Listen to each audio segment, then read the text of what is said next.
அன்பு தமிழ் மக்களே வணக்கம். நீ ஓசி தானே, நீ எஸ்சி தானே என்று கேட்ட தமிழக செம்மண் வியாபாரியை நீ ஊழல்வாதி தானே, நீ குற்றவாளி தானே, நீ அறிவாலய வாளிதானே என்று கேட்டு தண்டனை கொடுத்திருக்கிறது நீதிமன்றம். அது ஒரு மகிழ்ச்சிக்குரிய செய்தி. 1.5 கோடி ரூபாய் சம்பாதிச்சதை மறைச்சதுக்கு 1 கோடி ரூபாய் அபராதம் போட்டிருக்கீங்களே, இது அநியாயமா தெரியலையா ஐயா? சொத்து வரி போட்ட மாதிரியெல்லாம் நீங்கள் போட்டிருக்கீங்க. குடும்பத்தோடு கொள்ளையடித்தவர்களை குடும்பத்தோடு சிறைக்கு அனுப்பியிருக்கிறது நீதிமன்றம். இதற்குத்தானே ஆசைப்பட்டாய் லாகா இல்லாத ராஜகுமாரா? இதை பார்த்து கழகம் ஒரு குடும்பம் என்று சொன்னவங்க எல்லோரும் குடும்பத்தோடு கலங்கி போய் கிடக்காங்க. தெய்வசிகாமணி என்ற தங்க முடியின் தலைமுடியை பிடித்ததும் பொய்முடிக்கு கிளி பிடித்து கொண்டது. தண்ணீரில் தத்தளிக்கும் தென் மாவட்ட மக்களை பற்றி கவலைப்படாமல் தன் குடும்ப மக்களை பற்றி கவலைப்பட்டு டெல்லிக்கு ஓடோடி சென்றார் நம் முதல்வர். கடும் குளிரையும் காற்று மாசுவையும் பற்றியும் கவலைப்படாமல் ரோபோ சங்கர் டெல்லிக்கு புறப்பட்டு சென்றார். எப்போதும் போல நிதி வாங்க போறேன் என்ற உருட்டல் வேறு. இண்டியிடம் போய் சாஷ்டாங்கமாக மண்டியிட்டு குய்யோ முறையோ என்று முறையிட்டு ஏதாவது செய்தாக வேண்டும், நான் வேணா பிரதமர் வேட்பாளர் போட்டியில் இருந்து வேணா விலகிக்கிறேன், என் புள்ளக்குட்டிகளை காப்பாத்துங்க சாமி என்று முறையிட்டார்.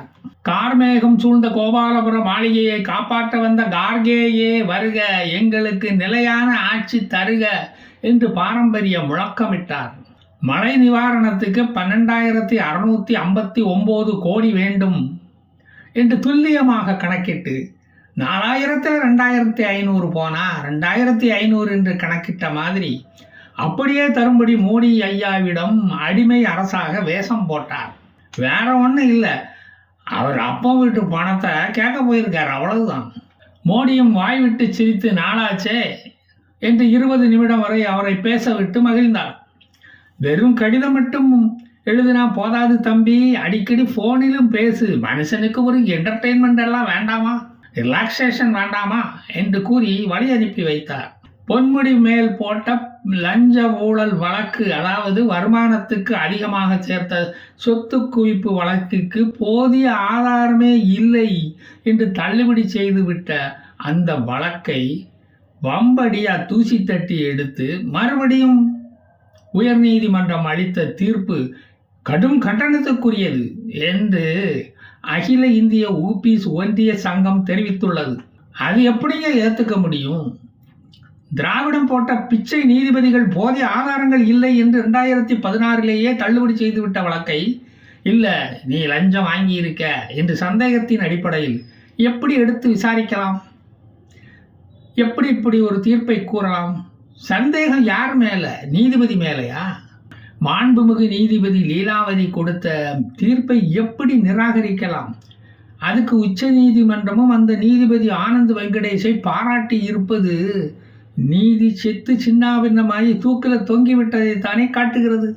தள்ளுபடி பண்ணின நீதிபதியே தீர்ப்பு கொடுத்த 2 நாளில் ரிட்டையர் ஆகி வீட்டுக்கு போயிட்டார்.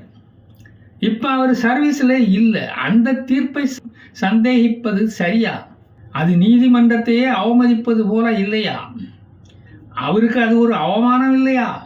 விழுப்புரம் நீதிமன்றத்தில் நடந்து வந்த வழக்கை வேலூர் நீதிமன்றத்துக்கு நிர்வாக காரணங்களுக்காக மாற்றியது ஒரு தப்பாய்யா?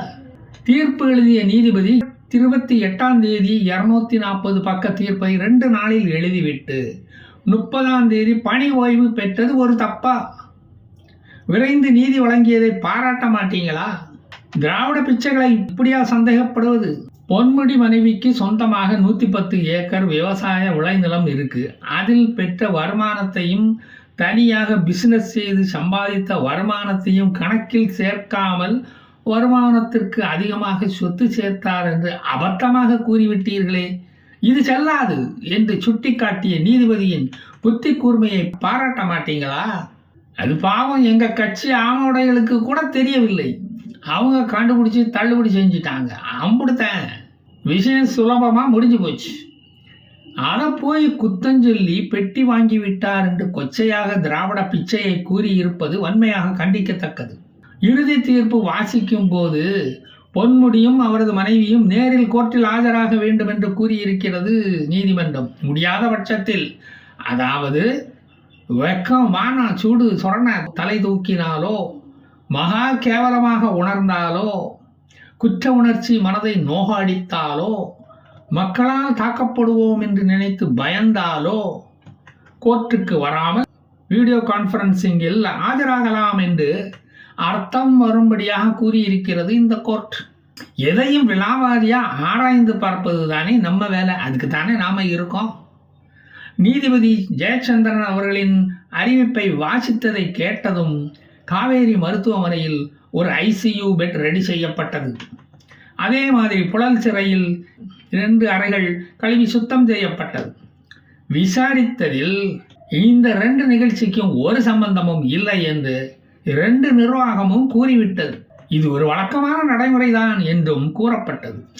அதை கேட்ட பின்புதான் எங்களுக்கு மூச்சே வந்தது. இப்படி ஒவ்வொரு விக்கெட்டாக விழுந்து கொண்டே இருந்தால் கேப்டன் தலைநகருக்கு ஓடிப்போய் அவசரமாக கார்கேயை ஒரு பிரதமராக தேர்ந்தெடுத்து விட்டார். மும்தாஜ் பானர்ஜியும் நித்யானந்த குமாரும் டெல்லி கேசரி அல்வாவும் சரடு பாவரும் உத்தம தாக்கரேயும் அகில உலக யாதவும் மடைய பிச்சுக்கிட்டு ராகுல் கஞ்சியிடமும் ரோபோ சங்கரிடமும் கலந்து ஆலோசித்தார்கள். விளைவு வழக்கம் போல 0 தான். அதாங்க மலையில் நனைஞ்ச அந்த முட்டை மார்க்கு தான். நித்யானந்த குமார் இந்தியில் பேசினது ஒன்றுமே புரியலையாம். இந்தி கற்றுக்குங்க என்று அவர் அட்வைஸ் வேறு பண்ணியிருக்கிறாராம். போன 2 பேரும் நம்பியார் மாதிரி கையை பசஞ்சிக்கிட்டு திரும்பி வந்துட்டாங்களாம். இன்னொரு பக்கம் என்னடானா ரகல எம்பிக்கள் 141 பேரையும் சஸ்பெண்ட் செய்த உதவி ஜனாதிபதி தங்கரின் ஜாட் இனத்தை நக்கல் பண்ணி அவரது கோபத்தை தூண்டியது இண்டி கூட்டணி. தங்கரை மாதிரியே கல்யாண் பானர்ஜி மிமிக்ரி செய்து அதை ராகுல் வீடியோ எடுத்தாராம். பொழுது போகணும்ல.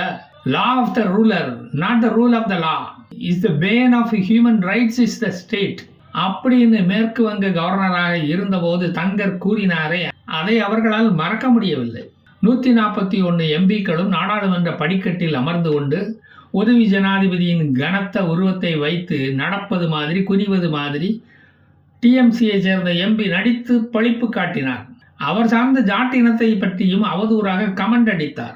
அதை பிரதமர் வேட்பாளர் பட்டியலில் இருந்து தூக்கி வீசப்பட்ட ராகுல் தனது மொபைல் போனில் படம் பிடித்து எக்ஸ் வலைத்தளத்தில் வெளியிட்டார். ஜாட் அசோசியேஷன் தலைவர் உங்களுக்கு 2024 தேர்தலில் நாங்கள் பாடம் புகட்டுவோம் என்று அறிவித்ததும் அந்த பதிவை உடனடியாக நீக்கிவிட்டார்கள் இந்த சூரப்புலிகள். பாரத பிரதமரையே சாய்வாலா, சௌக்கிதார், மரண வியாபாரி, திருடன், பனாட்டி என்று கூறியவர்களிடம் இருந்து நாகரிகமான ரியாக்ஷனையா எதிர்பார்க்க முடியும்? காட்டுமிரா இண்டி கூட்டணியில் அதை எதிர்பார்க்கலாமா? 60 ஆண்டு காலம் நாட்டை ஆண்ட காங்கிரசுக்கு இங்கிதம், நாகரிகம், பண்பாடு என்பது சுத்தமா கிடையாது என்று நமக்கு தெரியும். அது தலைமை வகிக்கும் இண்டி கூட்டணி தலைவர்களுக்கு அது இருக்கவா செய்யும்.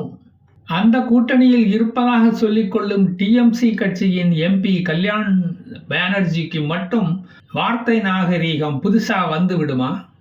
டிஎம்கே அங்கு போய் சேர்ந்ததே அந்த தகுதி அடிப்படையில் தானே. அந்த தகுதி இருப்பதை வைத்து தானே அங்கு போய் சேர்ந்தார்கள். ஜாட் எதிர்ப்பை கண்டதும் அந்த பதிவை ஏன் டெலீட் செய்துவிட்டு ஓட வேண்டும்? வரும் நாடாளுமன்ற தேர்தலில் நாங்கள் சரியான செருப்படியை தருவோம் என்று அறிவித்ததும் ஏன் ஹமாஸ் மாதிரி பயந்து ஓட வேண்டும்? சரி, பொன்முடி விஷயத்துக்கு வருவோம். பொன்முடி குற்றவாளி என்று நீதிமன்றம் அறிவித்து முன்பு அவருக்கு அளித்த விடுதலை தீர்ப்பை தள்ளுபடி செய்ததும் நமது ஆர்எஸ்பி ஊடகங்கள் அதை எப்படி வெளியிட்டன அதையும் பார்க்கணும்ல. பொன்முடி குற்றவாளி அல்ல என்று நீதிமன்றம் அளித்த தீர்ப்பை ஹைகோர்ட்டு தள்ளி வைத்து விட்டது. அப்படி கூறினார்களே தவிர ஏனோ அவர்கள் வாயிலிருந்து பொன்முடி ஊழல்வாதி, குற்றவாளி என்று கோர்ட்டு உறுதி செய்து விட்டதாக அவர்களால் சொல்ல முடியவில்லை. பொன்முடியும் அவரது மனைவியும் வருமானத்துக்கு அதிகமாக சொத்து சேர்த்ததாக கூற வாய் வரவில்லை அவர்களுக்கு. வாய் நிறைய டைகர் பிஸ்கட் இருந்ததால எப்படிங்க பேச முடியும்? பொன்முடியின் ஊழல் குற்றச்சாட்டுக்கு ஆதாரம் இல்லை என்று சொன்ன தீர்ப்பை தள்ளுபடி செய்து விட்டதாக சொல்லிவிட்டு வழக்கம் போல பிஸ்கட்டை சாப்பிட ஆரம்பித்தார்கள். மழைக்காலம் ஆதலால் பிஸ்கட்டு கொஞ்சம் நமத்து போய் இருந்தது. அதனால் என்ன, வவுறு நிறைஞ்சா போதும். பசிக்கு எதுவாக இருந்தாலும் பரவாயில்ல தானே. கருணாநிதி ஆட்சி காலத்தில் நடந்த ஊழலுக்கு தான் இந்த தண்டனை வரப்போகிறது.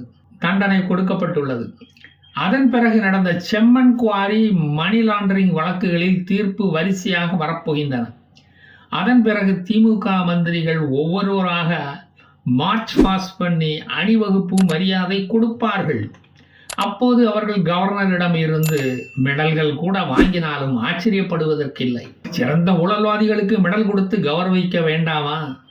அதெல்லாம் நடக்காது என்று மட்டும் எக்காலத்திலும் நினைக்காதீர்கள். மழை காலத்தில் வயிற்றுப்போக்கு நோயை பரவுவது சகஜம்தான். துரைமுருகன் இப்பவே ஆஸ்பத்திரியில் போய் படுத்துக்கொண்டார். ஆஸ்பத்திரி வசதிகள் எல்லாம் எப்படி இருக்கிறது என்று பார்வையிட சென்று இருக்கலாம். எவன் கண்டான்? பொன்முடி கோபாலபுரம் மன்னர் ஆட்சியின் கீழ் மந்திரியாக இருந்தாலும் அவர் செய்த குற்றத்துக்காக அவருக்கு மொட்டையடித்து கரும்புள்ளி சம்புள்ளி குத்தி கழுதை மேலே ஏற்றி சென்னை மாநகரத்தை ஊர்வலமாக அழைத்து வர வேண்டும் என்று தண்டனையெல்லாம் பழைய காலம் போல வழங்க மாட்டார்கள் என்பதை மட்டும் நாம் திடமாக நம்புவோம். பொன்முடிக்கு ஒரே ஒரு ஆறுதல், 30 நாட்கள் லாகா இல்லாமல் வெளியே இருந்து யோசிப்பதற்கு டைம் கொடுத்திருக்கிறார்கள். திருக்கோவிலூர் மக்கள் ரொம்ப குஷியா இருக்காங்களாம். விரைவிலேயே இடைத்தேர்தல் வந்து பரிசு மழை கொட்டென்று கொட்டப்போகிறது. ரூமுக்குள்ள அடைச்சி வச்சு சினிமா படம், தினமும் குவார்ட்டர் பிரியாணி, 500 ரூபா மொய் எல்லாம் கிடைக்கும் என்று கனவு கண்டு கொண்டு இருக்கிறார்கள். உயர்கல்வித்துறை மந்திரி பதவி கொடுப்பதற்காக திண்டுக்கல் லியோனியை எம்எல்ஏ ஆக்கினாலும் நாம் ஆச்சரியப்பட மாட்டோம். இனி என்ன நடக்கிறது என்பதை பார்த்து கொண்டே இருப்போம். பார்த்துவிட்டு நான் மறுபடியும் வருவேன். ஜெய் ஹிந்த்.